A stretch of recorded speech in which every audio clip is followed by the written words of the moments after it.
Can I obviously welcome you all and inform you that we are recording this event. An edited version of this will go onto our website at a later stage. I've done the share screen on the thing that we're talking about today, but I'll just bring it up so that people hopefully remind what we're all about. So we've got this talk coming up, but I will introduce Martin in a minute. Right, basically after Martin's finished, there'll be a question and answer session, and people just put up their hands if they want to ask a question. The only event we've got in the near future is we've got our AGM, which is a Zoom meeting on the 9th of June. But as I say, it's only for members. So let's introduce Martin. Martin Fry, as you probably saw before, semi-retired energy consultant, and is the Honorary President of ESTA, Energy Services and Technology Association. He's also chair of the British Standards Institute's Committee on Energy Management Standards. So, with no further ado, can I pass you on to Martin? Okay, thank you very much, John, for the introduction. Yes, I've been involved in energy consultancy most of my career, but as John has said, sort of semi-three-quarters retired now. I mean, I've still got a few ongoing interests. I'm also a visiting professor at City University in London, where I've been teaching on a master's degree for a very long time. It's good to get the next generation on board with all of these issues. So yes, tonight I was going to talk about energy use in business and the workplace, and where we're at with all of that and all the changes that are going on. So going back a long time, and just give you an overview of what has developed and where we've got, and then if we've got time, we can talk about one or two of the more detailed aspects. But going back a long time, not many organizations, I'm talking 30 years or so ago, were managing energy very well at all. Those, that is, that are using energy as a small proportion of their operating costs. So if you're an office or that sort of building, you know, your energy costs maybe 2 or 3% of your operating costs. So it's not something one wants to bother about, even though it could be a significant amount of money if you're a very large organization with a number of locations. And obviously, if you've done not much, if you're addressing energy management and saving energy, you can save quite easily 10 or 15%. So, okay, it's 2%, but it might be, you know, £100,000. So 10 or so percent of that is still well worth having. But then the big users that we've always had, the energy intensive industries, the iron and steel industry, the pharmaceuticals industry, and one very close to my heart, the brewing industry. Energy consumption there is going to be 20%, 30% of their operating costs. So they're very much engaged in what they can do and have been engaged for a long time. So getting things started up, if you've not done very much at all, what's actually going on in the business, a number of things one's got to do, and I can come back and talk about that a little bit later. But what skills do we need to do this? What help can we get? And there are consultants out there that will come in and advise you on what you can do and help to get things set up. Of course, there's costs associated with that. So one's got to look at the budgets of all these things very carefully. Should we actually get somebody on board who understands about energy use and managing it, and get them some training perhaps? So you've got someone on the case, or do you just get experts in, tell you what to do, job done? And then of course the problem can be over time, things just drift off and get worse and you don't even know because you're not properly managing the situation. And to change this, again, just the overview, to change this process and get organizations more engaged, 10 years, 15 years or so ago now, we developed some European and then international energy management standards that organizations can use. And a lot of this work was started in Europe. And we developed a European energy management standard, and then ISO the Global International Standards Organization got involved, and they took up the European work. So Europe was leading this. They took up the European work and they developed ISO 50001, which is now the global energy management standard that organizations can use. And that gives you a clear perspective of what should be in place, how you should understand what's going on, how you can manage that, and so on. And clearly you need outside advice to help you do that. There's some costs involved. So one's got to look at this in terms of what your energy costs are and what the savings potential might be, and so on. But once you've gone through that process and you've then got an external verification, so it's verified that you are operating to this global standard, and that's been checked, and you've got the logo, which you can then use on your website and on your letterheads and other places. We are independently verified, very much engaged with energy, the environment, sustainability. Do you want to do business with us? Don't do business with organizations we aren't engaged, is the message going out. So these standards have helped many organizations to get going. But the problem is still, if you're a very, very small business, a shop in the high street or a small office, then, you know, the amount of money involved is far too much. And there are some guidance documents out there that can help you to get started on all that and so on. But then, of course, in more recent times, we've had the very interesting and very important developments of local communities getting engaged. And you'll remember Greta Thunberg, I've got her book here, No One is Too Small to Make a Difference. This was published in 2019, I think, and she's now aged about 21, but had a lot of visibility. And of course, that has helped to engage communities in the environment and sustainability. And so where we're based, and I live in Hurley, we've got not far away the excellent work you're doing with the Marlow Energy Group. We've got the Royal Borough of Windsor and Maidenhead, and they have the Climate Emergency Coalition and a great deal that's happening, a number of different projects. And then we have the Greener Henley project, the group there that is very active. So people are getting very much engaged in all of this now. And 2 or 3 weeks ago, to get our village started, because we're in a bit of a vacuum in the middle of all of this, we had a meeting in the village and I had speakers in from the Royal Borough. I had speakers from Green Henley, and I gave an update on the Marlow Energy Group and the excellent work you're doing to try and get things started in our village.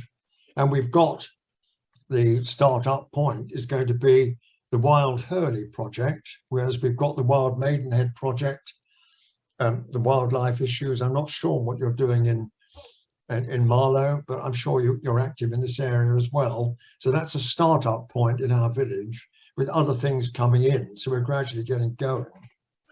So the important thing here is getting people engaged on all the behavior change issues. And it's the two-way flow of information. So societies and communities, when you go into the office or the workplace, what's happening there? Are they doing anything? And then the flow in the other direction, all the work that's going on, encouraging businesses to get going with all of this. Well, what happens when you go home? Have you got a local community anywhere? And that two-way flow of information is just really getting started. And it is a very important perspective.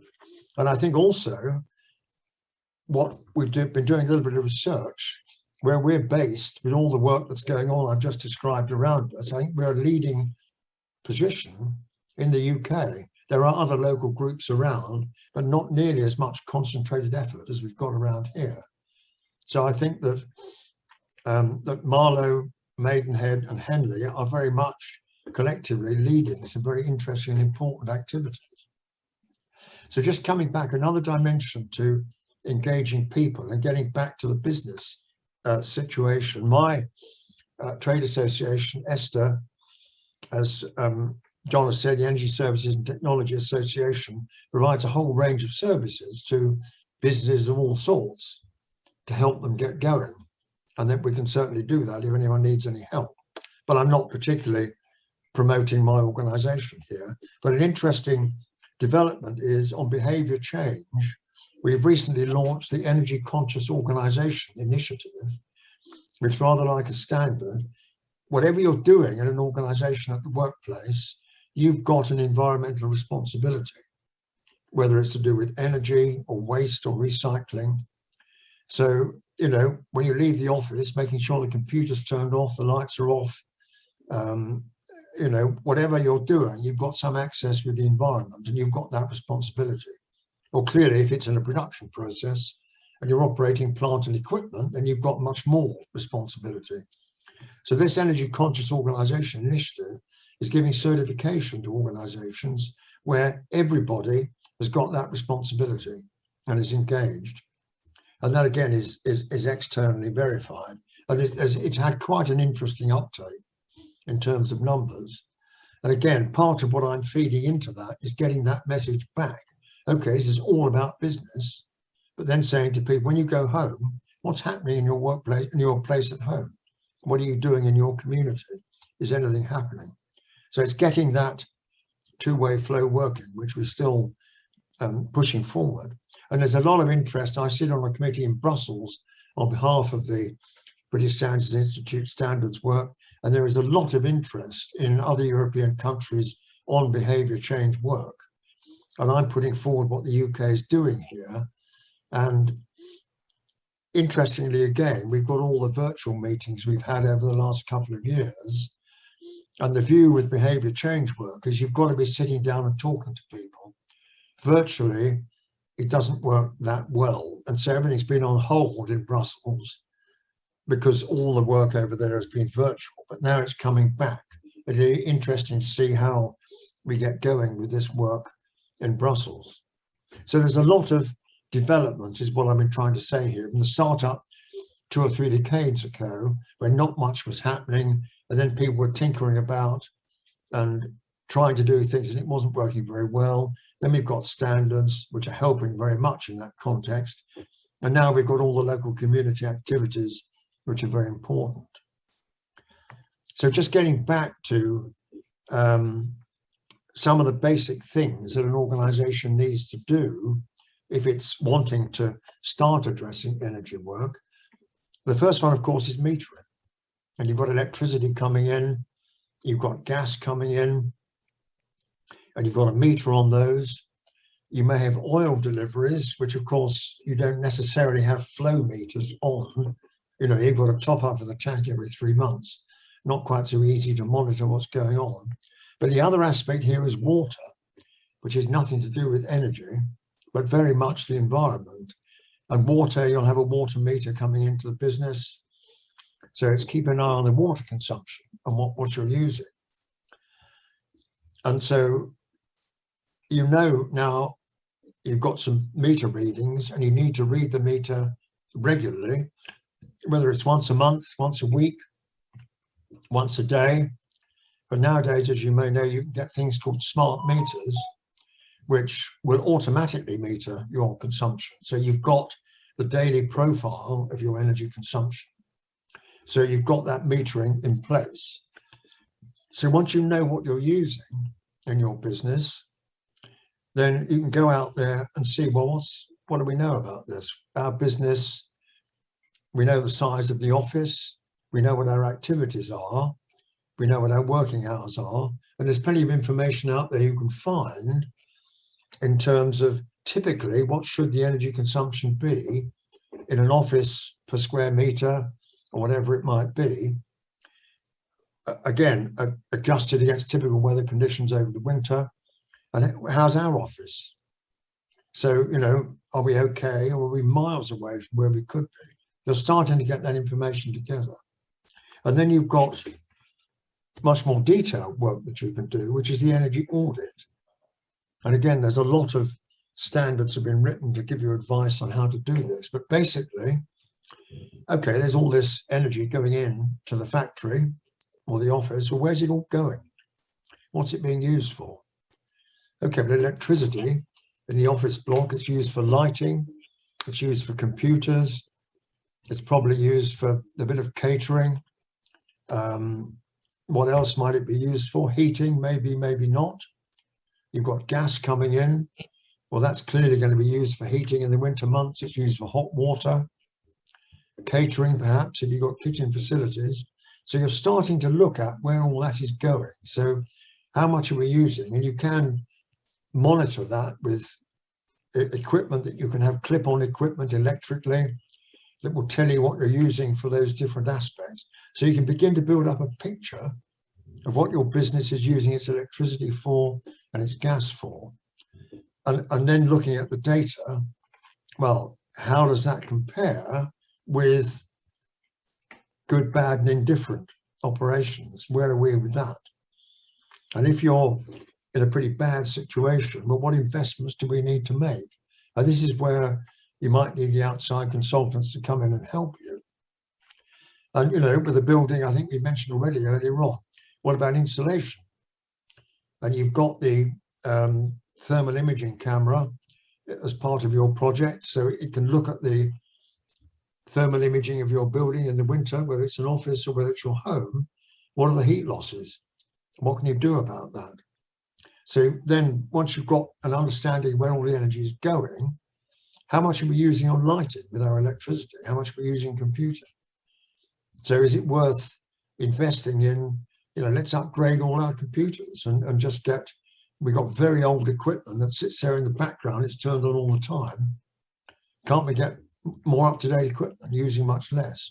So the auditing process takes you through that, and you end up then with a list of actions. Here's the cost of doing things, and here's the payback on that. How much money have we got? Not a lot. But if we've got something where we're going to invest £20,000 and we'll get the payback on that in a year, okay, we could probably go and borrow that money from somewhere we haven't got it, because we're going to recover it in a year, and then we're that much better off ongoing. So the audit gives you that range of advice. So I think that gives a sort of overall summary of where we're at with looking at energy in organisations. And as I say, you've got some very energy intensive organisations that clearly are pretty well engaged, but they may not be doing the best they possibly can.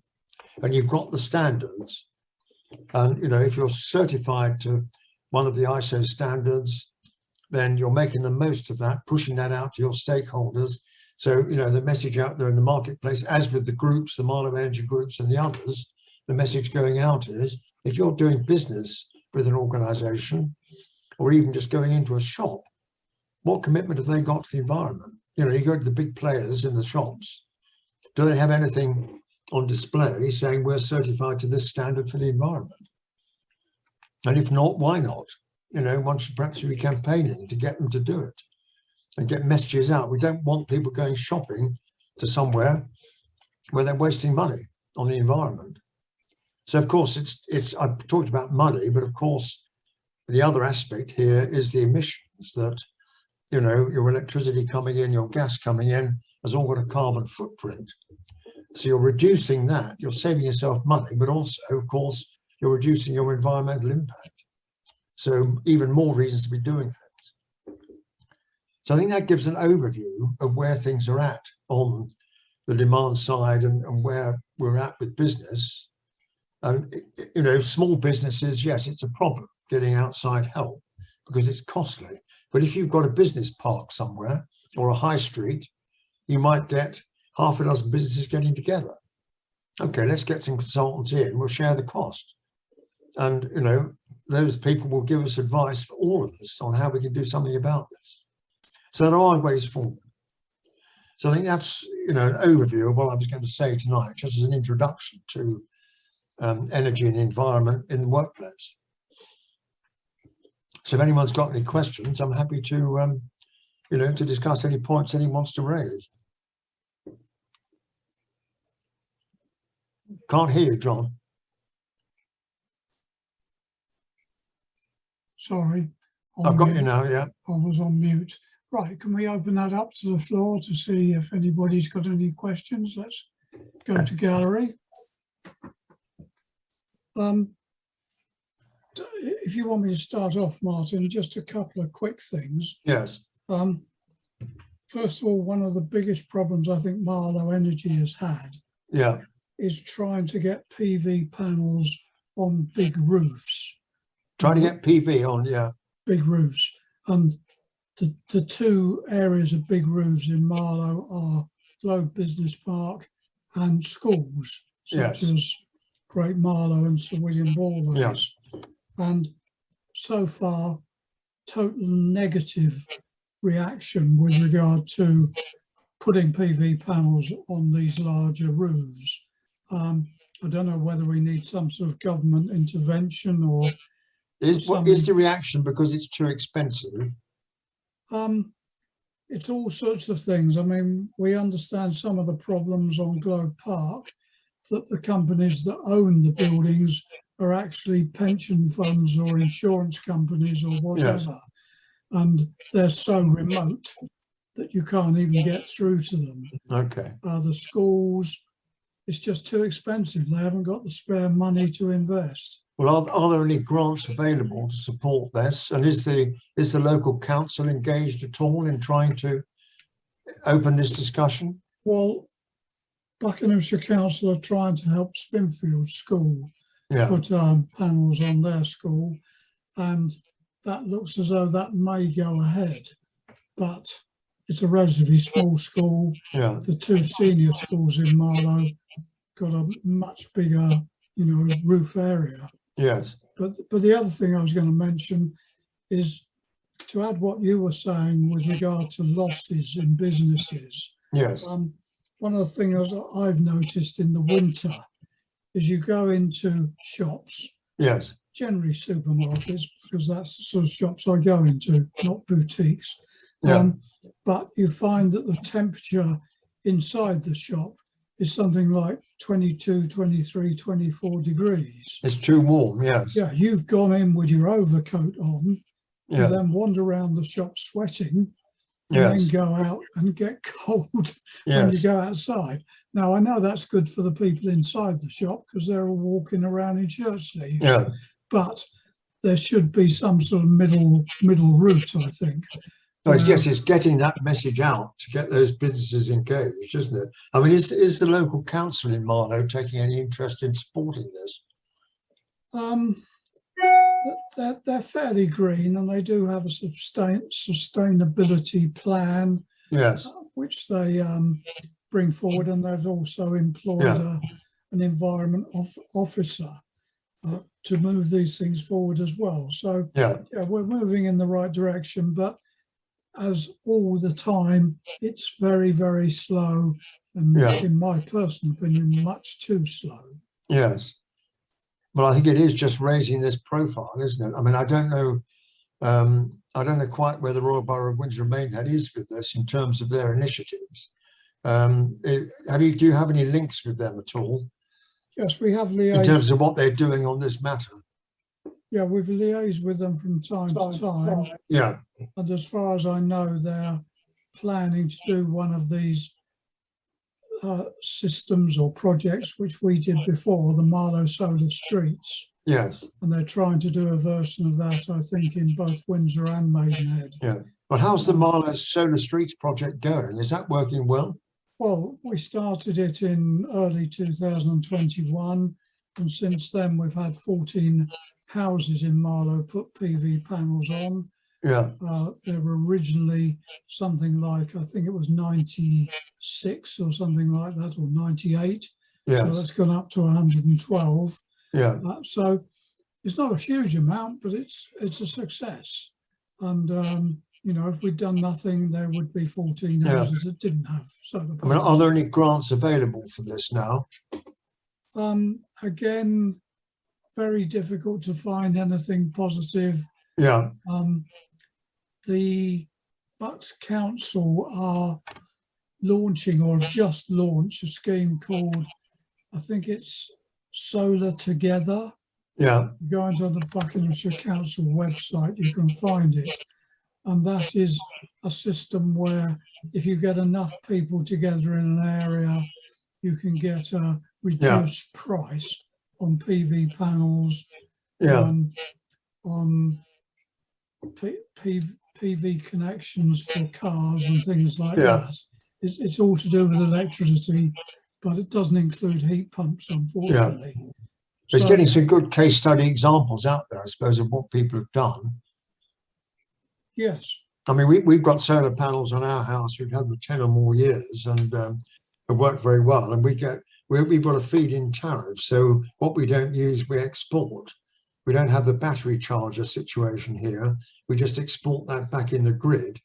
And every 3 months, I feed in the meter readings and I get a payment for what we've sold back to the grid.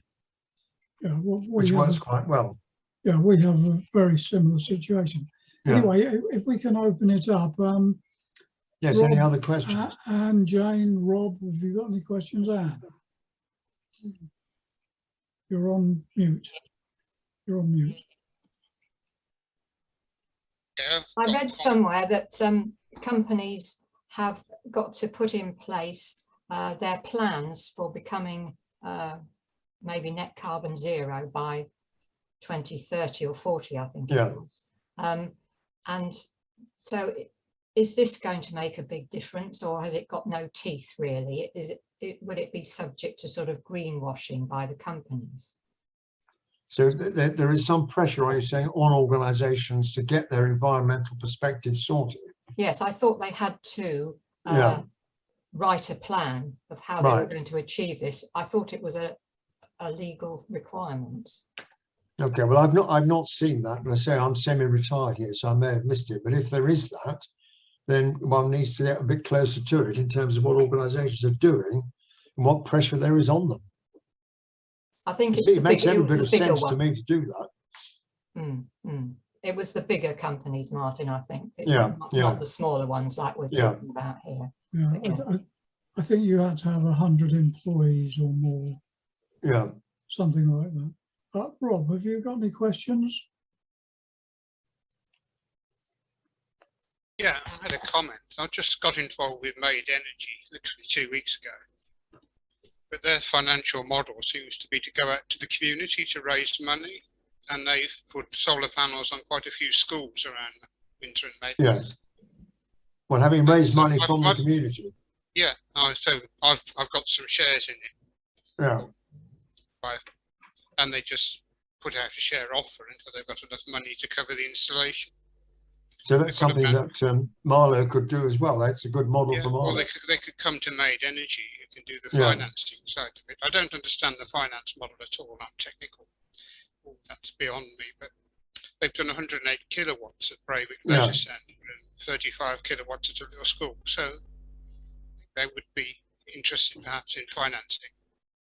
Interesting, perhaps have a closer look at them and what they're doing and whether that could be operated in Marlow.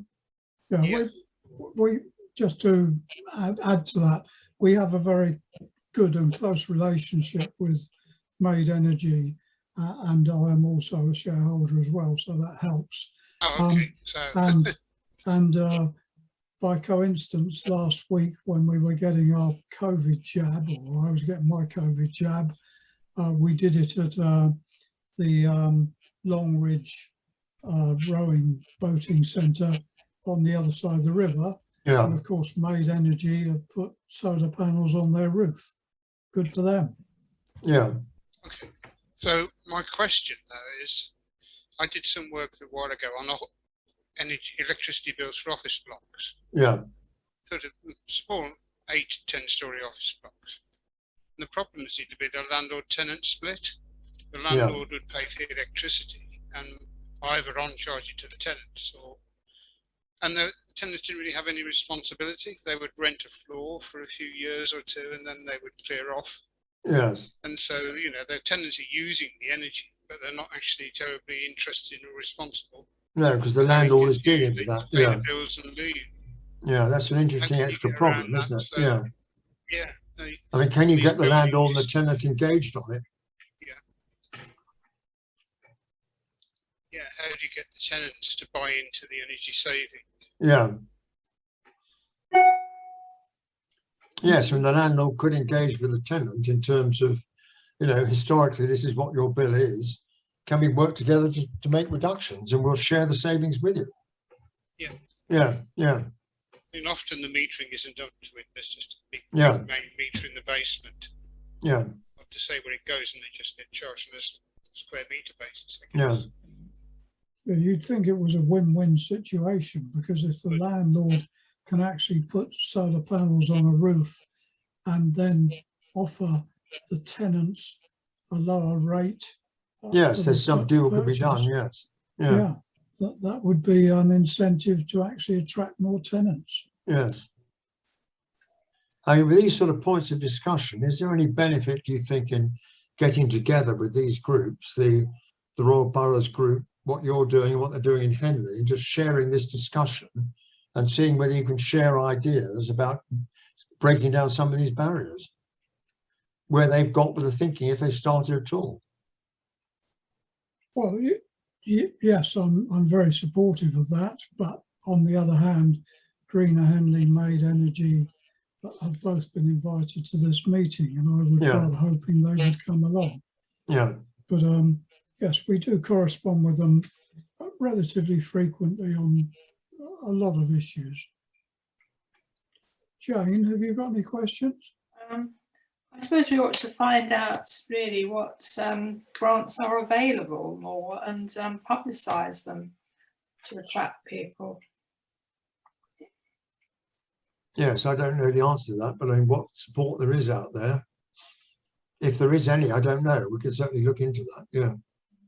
Yeah, there's an organisation in Wickham called Low Carbon Workplace, which is very much in the forefront of trying to get businesses to. Okay, so there's somebody you could work with. Yeah. Yeah, and if there are any grants around, they're the people that would know about it. Just to say that there is a wild Marlow as well, Martin, you mentioned. Yeah, is there? Yes. Yes, that's going. Yeah. Yeah. Yes, we're going to talk to them at some point. Yes. Yeah, again, we liaise with them quite regularly. Yeah. We're actually liaising them about the potential of a solar farm just in the outskirts of Marlow. So yeah, we talk a lot to all the people that are similarly minded. Yeah. Right. Anne, Jane, Rob, are any more questions from you? Sorry. Go on, Anne. I was just going to say that it is about behaviour change, all of this, isn't it? And awareness. And it is that culture change. I don't know how you do it, because it's, you know, I like your idea of, shops should be, you should only, go into shops where they are, making sure that they're lowest energy emissions. And I hadn't thought of that, but yes, the ones that leave the doors open in the winter, Yeah, they do. And all that. And you should take your business to, places where you agree with their ethos. I mean, the behaviour change work is something that is important. It's building up now. I mean, the problem with the shop is, of course, let's make it lovely and warm in here. It's a cold winter's day and people are going to want to come inside. Okay, it's 23, 24 degrees and it's so warm, they're going to want to stay in here and wander around, do more shopping. Whereas if you just heat it to 20 degrees and it's not very good, let's do the minimum we want to and get out again. Yeah. That's part of the marketing issue that they've got. Yeah. It's difficult, isn't it? In addition to what Anne says, if you go up and down the high street, you'll find quite a few shops have got their lights on all night. Yeah, well, that's another issue, isn't it? That if they're wasting that energy, do you want to do business with them? Yeah. Anyway, unless anybody's got any more questions, can I thank very much, first of all, everyone for turning up, and especially Martin for giving us a very good oversight on saving energy in the workplace. And as I say, this will be on the website, so a lot more people will be able to see it later on. It's certainly a lot of issues here with getting people engaged, the community work, but getting local business, shops, high streets engaged, I think is very important. You should all have that message going out clearly in your high street. Do you want to come in this shop if you're wasting energy and damaging the environment? Yeah, and especially if the shop has got its door wide open in the middle of winter, Yeah, say, why is this door open? You're just Yeah, wasting your energy. yeah, Yeah, I think it's also to do with people. You've got to spark people to want to do this. I know, you know, here we're preaching to the Yeah. converted, but you have to spark people. And it's, you know, a lot of people won't know where to go or what to find out or how to tackle it. Really. yeah, And, you know, you've got to have a really big will to try and investigate these things, haven't you, really? Yes. Because it's not easy, really, at the moment yeah, to find out information and see what you can do, you know, at a reasonable price. So yeah, the Mm. more that, you know, your standards that you were talking about can be people made aware of, but able to do it quickly and easily and cheaply. yeah, It's got to be better, but it's it's slow, isn't it? yeah. Okay. Right. I'm stating the obvious, I realise. No, it's a good addition. Right. Unless anybody has got anything else to add, can I thank you all for coming once again? And as I say, this will be on the website. So if you missed anything earlier on, you can see it later on. Yeah. Okay. Well, thanks for organising and glad to help and happy to stay on board. Yeah, with what's going on. Okay. Well, on you. that note, goodbye to everyone. Okay. Thanks, Cheers. Martin. Thank you.